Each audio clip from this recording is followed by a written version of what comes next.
It started with a boy, 17 years old, sitting in a silent room, scrolling endlessly through reels of motivational advice. "Be grateful," one post said. "Visualize success," said another. "Think positive," screamed a third, but nothing stuck. He had goals, dreams, a to-do list on the wall. But his mind, chaotic, unfocused, trapped in the same cycles. Every night he'd wonder, why does motivation never last? Why does change feel so hard? One night, as he wandered through a bookstore trying to escape his own overthinking, a small red book caught his eye. 59 Seconds, Think a Little, Change a Lot, by Richard Wiseman. And that night, everything shifted, because this wasn't your typical self-help book. No fluff, no nonsense, just real psychology, backed by real science. And ideas you could apply in less than a minute. Let's start where change often begins. Happiness. Most people believe that to become happy, they need to make big changes, quit their job, find the perfect partner, travel the world. But science disagrees. Richard Wiseman shares something powerful. You can become happier, not by changing your life, but by changing small things you do every day, and it only takes seconds. Here are 5 evidence-based techniques the book reveals that can boost your happiness almost instantly. Gratitude works, but not how you think. Instead of writing daily lists, research shows it's more effective to do it once a week. Just one time each week, write down 5 things you're grateful for. This frequency helps you reflect more deeply and prevents it from becoming a mindless chore. Acts of kindness. Light up the brain. Don't just do kind things randomly. Pick a single day, say a Tuesday, and plan to do 5 acts of kindness. Open a door, pay for someone's coffee, write a thank you note. Studies show doing several kind acts all at once creates a big boost in happiness that lingers. Visualize the past, not the future. Forget daydreaming about a perfect future. Want to feel better? Close your eyes and remember a beautiful moment from the past. Something real, something vivid. Reliving that moment gives your brain a real-time happiness surge. Write a letter you'll never send. Feeling stuck? Angry at someone? Write them a heartfelt letter. Spill it all. Don't hold back. Then don't send it. Research shows that just expressing emotion on paper releases tension and improves your mood. No need for confrontation, just expression. Smile even when you don't mean it. This one's bizarre but true. Studies reveal that just forming a smile with your face, even if you're faking it, sends signals to your brain that you're happy. It tricks your emotions. So when you need a lift, pull those lips up. It works. And remember that boy? He started doing these simple things every week, no pressure, no major changes, just small shifts. And slowly, he began to feel different, not motivated in the cheesy Instagram way, but lighter, clearer, more in control. Because the truth is, change doesn't require hours of journaling or years of therapy. Sometimes it just takes 59 seconds of science-backed action. Part 2. Persuasion. The boy was no longer just reading. He was observing, watching how people spoke, moved, acted, and reacted. One thing stood out. Some people could walk into a room and instantly get what they wanted. Respect, trust, agreement. Was it charisma, confidence, magic? Nope. It was persuasion, subtle, silent psychology that worked below the surface. In this chapter, Wiseman breaks down how ordinary people can use science, not manipulation, to become powerfully persuasive in just seconds. Let's dive into a few of the best techniques. 1. Mirror people, but do it subtly. This is called mirroring, and it's one of the most powerful persuasion techniques on earth. When you subtly mimic someone's body language, how they sit, how they move, it makes them feel heard, understood, connected. Science shows that mirroring leads to more sales, better negotiations, and deeper trust. But the key is subtlety. You're not copying, you're syncing. 2. Touch lightly, speak powerfully. Sounds strange, but research shows that a light touch on the upper arm, just for a second, can dramatically increase your chances of getting what you ask for. In one study, waiters who briefly touched a customer's arm got higher tips. In another, people who used this technique during small talk were rated as more trustworthy and persuasive. Of course, always use this with awareness and respect. Context is everything. But when used correctly, this technique taps into primal human connection. 3. The magic of asking why. If you want someone to do something for you, give them a reason, even a weak one. In a famous experiment, people trying to cut in line at a copier were more successful when they said, "Can I use the copier because I'm in a rush?" But surprisingly, they were almost as successful when they said, "Can I use the copier because I need to make copies?" The brain loves reasons, even if they're obvious. So when you make a request, always add a because. It increases compliance. Every time. The power of first and last. Imagine you're being interviewed or trying to make a good impression. Here's the trick. People remember the first and last things you say most. This is called the primacy and recency effect. So put your best arguments at the beginning and end of a conversation. Let the middle be solid, but always lead strong and finish stronger. 5. Give a reasonable choice. Let's say you want someone to agree to your request. Instead of making it sound like the only option, give them 2 reasonable choices. For example, would you like to sign up for the full package or the starter option? This technique removes the instinct to say no and shifts focus to which option, not whether to choose. In psychology, this is called the illusion of control, and it's incredibly persuasive. The boy tried it all. Mirroring, offering reasons, structuring his words. He didn't become manipulative, he became aware.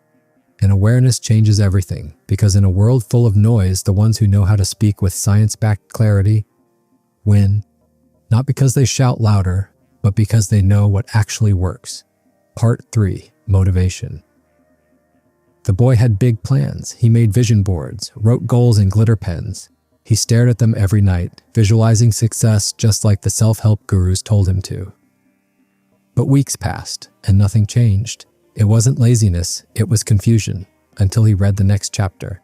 Wiseman pulls no punches here. Most traditional advice about motivation is flat out wrong. Things like visualize success or think only positive thoughts are not just ineffective. In some cases, they're dangerous. Let's break it down. 1. Don't just visualize the goal. Visualize the process. Most people imagine success. Standing on stage, crossing the finish line, making $1 million. But studies show that just imagining the end result can backfire. Why? Because your brain gets a false sense of achievement. It feels like progress, so you take less action. The trick is this: visualize how you'll achieve it. The obstacles, the effort, the setbacks. See yourself dealing with real-life roadblocks. That kind of mental rehearsal prepares you, not just excites you. 2. Writing goals. The right way. Goals aren't wishes. Wiseman explains how to write goals so they actually stick. Use this format. Be specific. Don't say, get fit. Say, run 20 minutes 3 times a week. Make it measurable. Track your progress. Numbers help. Set deadlines. Open-ended goals fade away. Time creates urgency. Break it down. Small steps, one at a time. Celebrate milestones. Each step counts. Acknowledge it. It takes less than 59 seconds to write a goal using this method, but it can shape the next 59 days of your life. 3. Tell the right people. Ever posted your goal online hoping the likes would keep you accountable? Bad idea. Research shows that telling the wrong people can actually reduce motivation. That's because public praise feels like premature success. Instead, share your goal with someone supportive but not overly impressed. Someone who'll check in, hold you to it, not congratulate you before you start. 4. Use your environment as a silent coach. Motivation isn't about willpower, it's about design. Wiseman encourages shaping your surroundings to make success easier. Want to eat healthier? Put fruit where you can see it. Want to read more? Keep a book on your pillow. Want to write every morning? Set your desk the night before. In seconds, you can design a space that nudges you forward without needing to force yourself. 5. Reward the effort, not just the outcome. Waiting until you reach the big goal to feel proud, you'll burn out. Instead, reward the behavior, the showing up, the effort, the discipline. This builds momentum. It rewires your brain to crave action, not just results. So what changed for the boy? He stopped dreaming and started doing. He stopped visualizing the trophy and started seeing himself in the mud, slipping, getting up again. He wrote better goals, simpler ones, sharper. He made them visible, tangible. And when he made progress, he didn't wait for applause. He smiled quietly and moved forward. Because now he didn't need to feel motivated. He was engineered for it. Part 4. Creativity. It happened by accident. The boy was staring at a blank page, trying to come up with ideas for a school project. He waited for inspiration, just like always. Nothing. Frustrated, he flipped through 59 seconds, hoping to distract himself. But what he found wasn't distraction, it was revelation. Wiseman explains that creativity isn't a lightning bolt. It's not reserved for geniuses or artists. It's a system, a strategy, a repeatable process backed by research, and it can begin in under a minute. 1. Constraints boost creativity. Sounds backward, right? But studies show that when people are given fewer options, their creativity increases. When you're forced to work within limits, time, resources, themes, you stop waiting for perfection and start solving problems. One study asked people to write poetry. Those given strict rules produced more original poems than those given complete freedom. So, the next time you feel stuck, add a limit, a word count, a deadline, a random constraint. Creativity loves pressure. 2. Switch environments, switch mindsets. Where you are matters. Research shows that being in an unfamiliar or novel environment, even briefly, can spark new connections in the brain. Go for a walk. Rearrange your desk. Even small changes in lighting or music can reboot your thinking. One group in Wiseman's study came up with more creative solutions just by changing rooms. The boy tried it. He left his chair, walked outside. And suddenly, the ideas returned. 3. Think like a kid. Children are naturally creative. They ask weird questions, mix unrelated things, ignore rules. And adults? We're trained to overthink, to play safe, to seek approval. Wiseman suggests tapping into your child mind with a simple question. What would a 7-year-old do? That one shift can make your thinking less filtered, more playful, and surprisingly innovative. Sturdy, doodle. Daydream, drift. Want better ideas? Stop trying so hard. People often get their best ideas in the shower, while walking, or before sleep. Why? Because the brain enters a relaxed, unfocused mode where it connects unrelated thoughts. This is called the default mode network, and it's a creativity goldmine. So instead of staring at a blank page, step away, doodle, stare out the window, let your thoughts wander. The answer might float in. 5. Steal and remix. Originality doesn't mean creating from scratch. Most great ideas are combinations of old ones, borrowed, twisted, reimagined. Wiseman shares how some of the most creative solutions come from cross-pollination, taking an idea from one field and applying it to another. The boy used to think copying was wrong. Now he saw it differently. You don't copy to imitate, you copy to transform. He stopped waiting for inspiration. He started building systems, changing scenery, setting weird limits, asking childlike questions. And just like that, creativity became less of a mystery and more of a habit. Part 5. Dash attraction. The boy wasn't bad looking, he just felt invisible. In class, at parties, even online, people barely noticed him. He tried jokes, tried dressing better, nothing worked, until this chapter rewired how he saw it all. Wiseman breaks down attraction into science, not magic.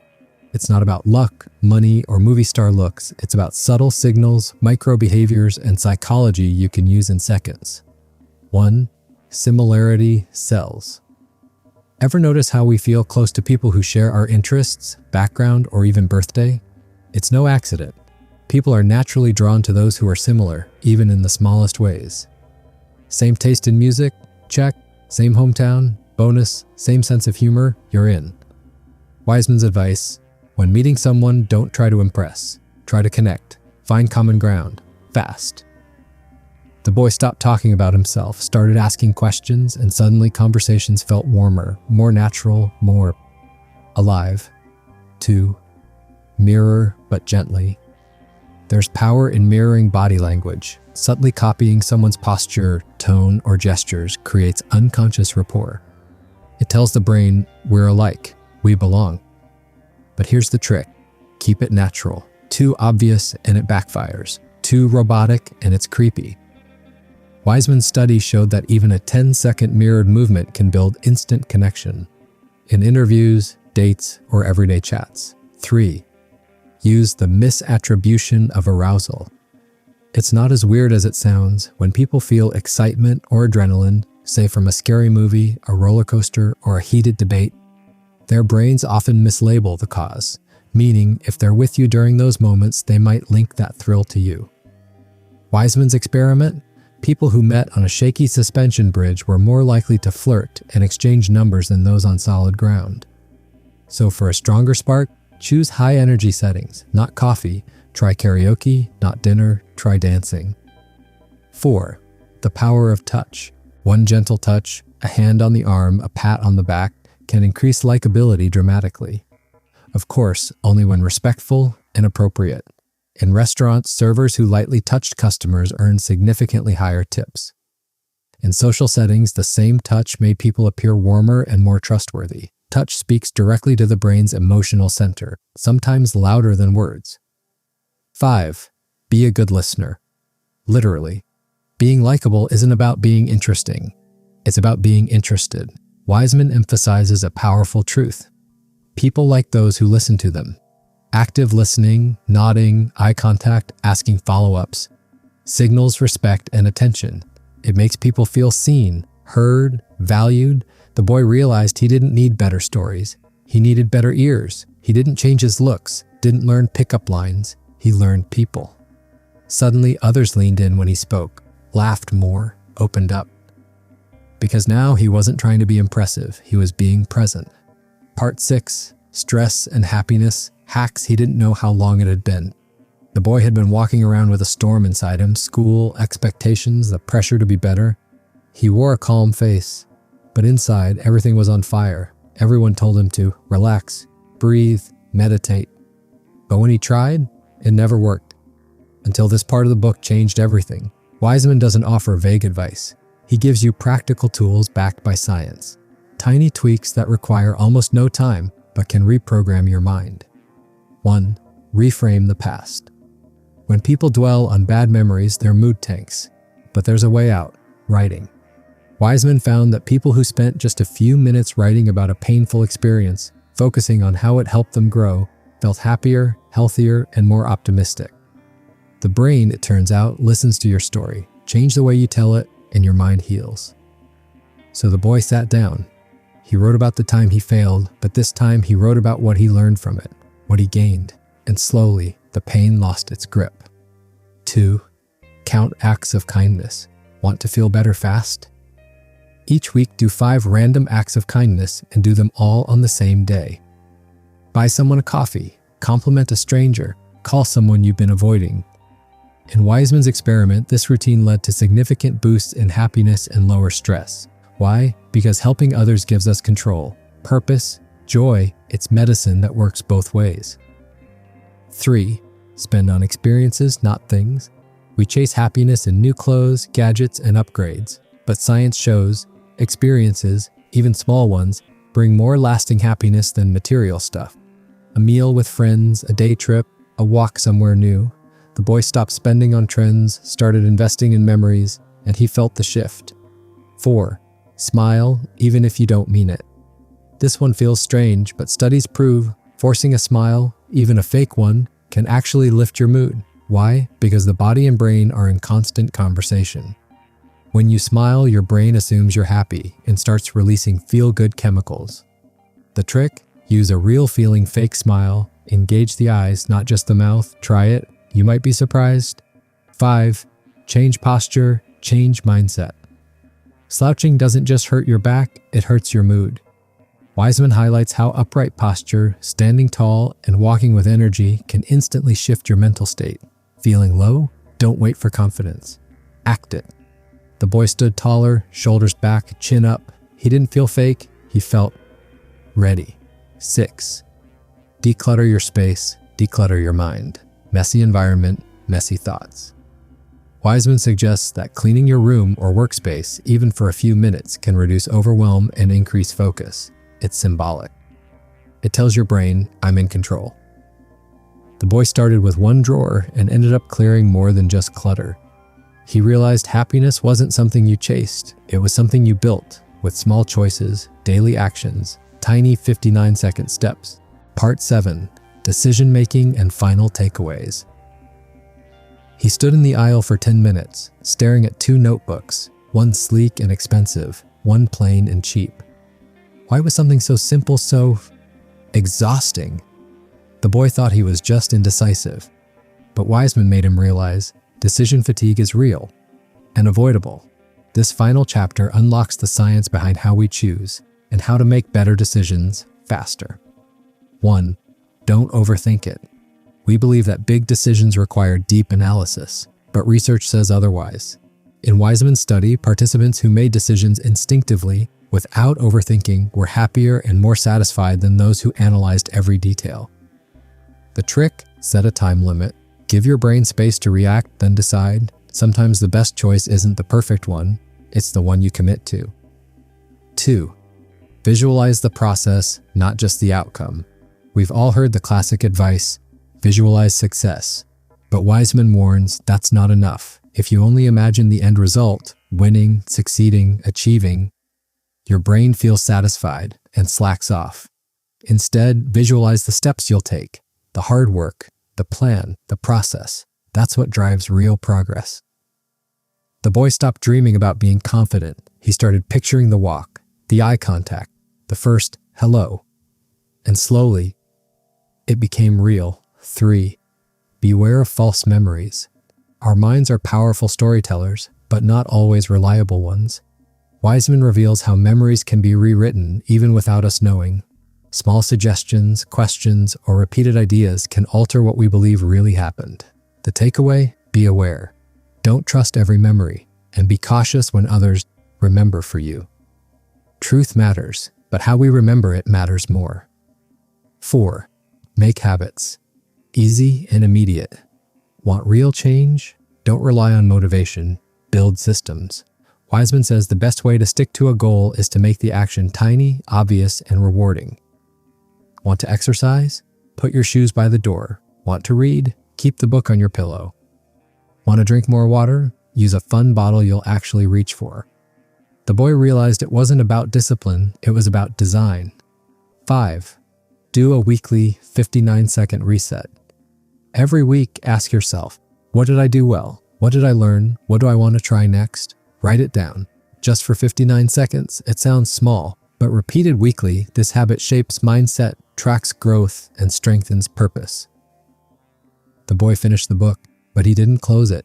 He lived it, because 59 seconds wasn't a self-help book. It was a science-backed toolkit for real, lasting change, 1 minute at a time. He didn't need hours of therapy, didn't need a guru, didn't need to change who he was, just needed to act. Right here, right now, in 59 seconds.